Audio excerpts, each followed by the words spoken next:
right, welcome back. Today is Tuesday, February the 11th, and some really interesting bills that have been coming up as of late.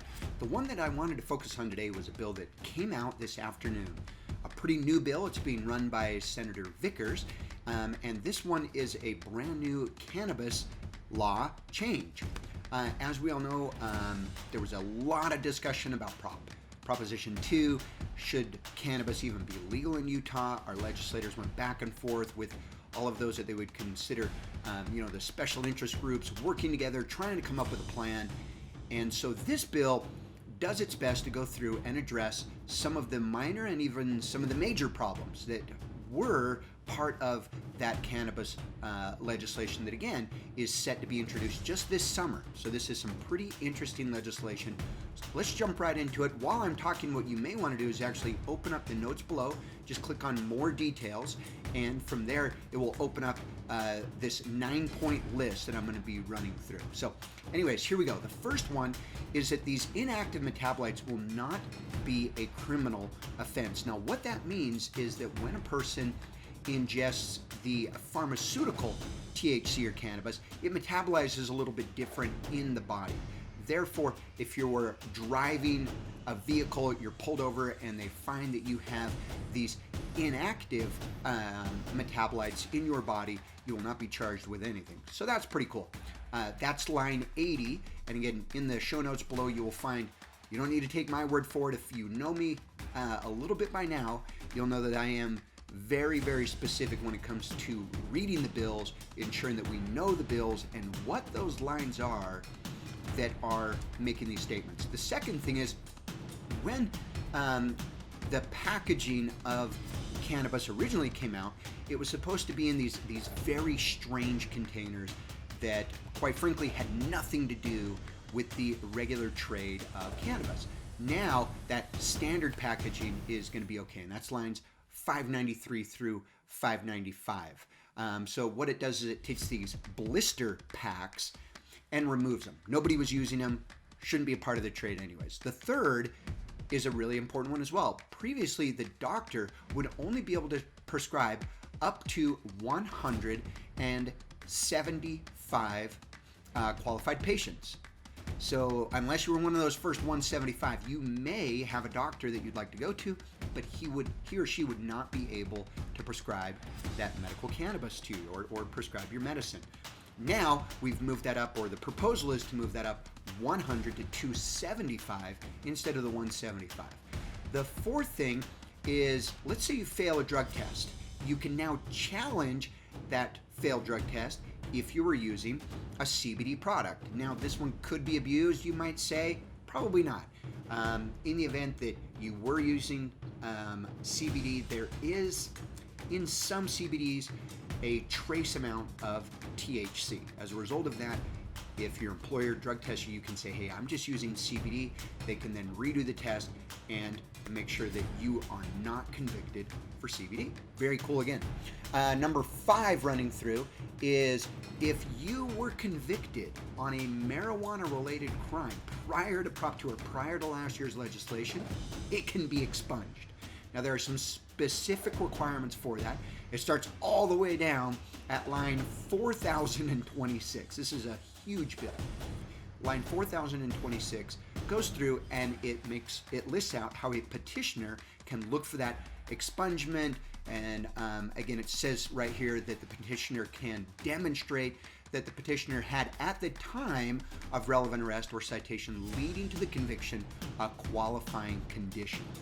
So again, we're not quite all the way to what Colorado or other states have done with recreational use, but if you were using it related to a medical condition, which is now cleared under Utah law and code, that can be expunged. Pretty cool. Number 6, the dosing parameters have now been modified.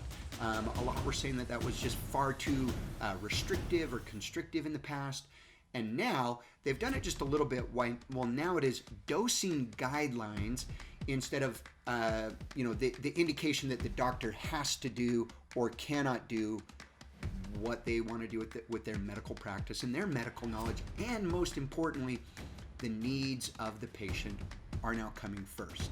The 7th, you can purchase CBD oil from outside the state of Utah and bring it in, and there's no ill repercussions. The 8th, if you're a non-resident of Utah and you come into the state, you have a grace period where for 45 days you'll be able to purchase your medicine in Utah, as long as you have other qualifying cards and your medical cannabis opportunities. So again, we're baby stepping our way along to making sure that this particular medicine is available to those who need it.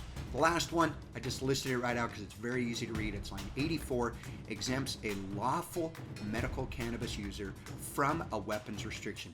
This one is huge to me and all Second Amendment loving Republicans and Utahns in general. Previously, if you were going to be issued a medical cannabis card, your weapons could and probably would be restricted. This makes absolutely certain that cannot happen. So huge win. Hopefully this bill doesn't get stripped down too much. We may even see some good additions to it. Senator Vickers has been up there for a long time. He has a history of kind of the go-to senator when you just got to get something through. He's the guy that most of the time the leadership will ask to carry these very difficult bills. He's been given one.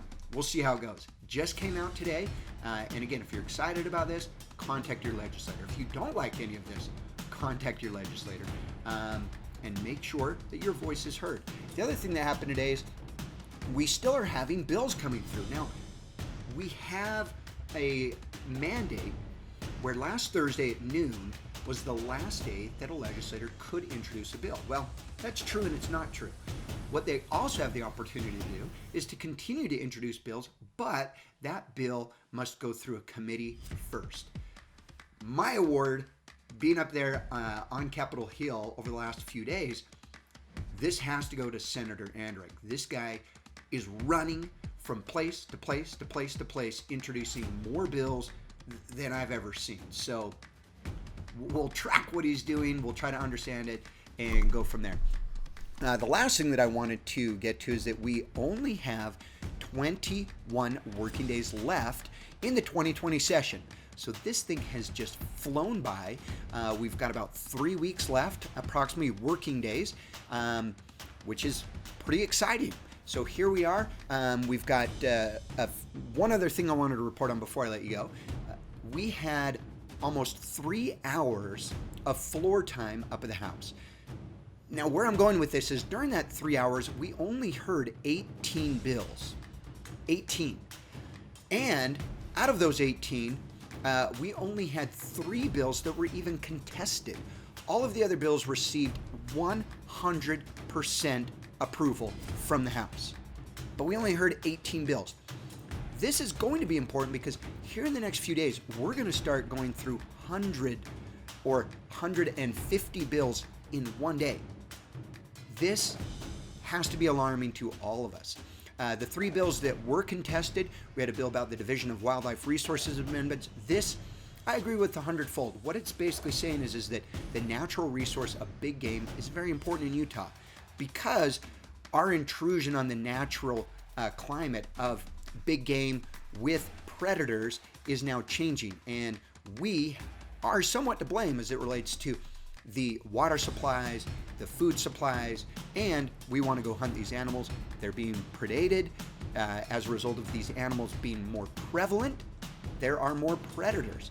What happens is that the predators climb, and then as the big game herds start to dwindle, the predators are still way up here, and it takes a while for that balance to even out, and they can actually really devastate a herd. My time hunting, I was always really surprised by how big cats, specifically the mountain lion, hunts.